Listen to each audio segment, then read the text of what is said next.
All right, so I want to go over that there's two options in the clasp. We have a 2mm, which doesn't necessarily say 2mm, it has a 2 on it. That will hold two 1mm pieces or two 1.25. It will not fit a 1.5 leather into the grommet. It will actually cut into the leather.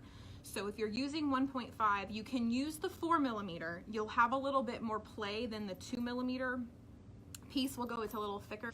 All right, so the way that you get the leather into this clasps, that is the only way that would work. I originally had showed you that you put the leather through one side and then you kind of squish it in and then you pull it.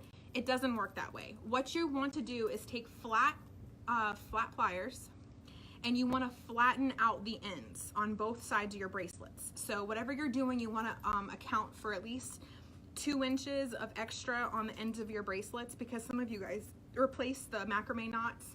So you might have a knot and then like something finishing like a bead and then another knot, and you want to make sure you have enough slack to make your last 2 knots or your last knot. So you flatten the leather and then you cut it at an angle, like you're almost making 2 needles. So it wasn't really clear in the last video, but you can see like I flattened the leather and I made these little needles. That's what you feed into the center of the 4mm clasp, as well as the 2mm. So it creates a thinner barrier. See how these kind of like fit into each other almost like I cut them like at an angle. They'll easily fit through. Now the longer you make your little fin piece, the easier it is to pull it through, and you'll be able to loop your leather through.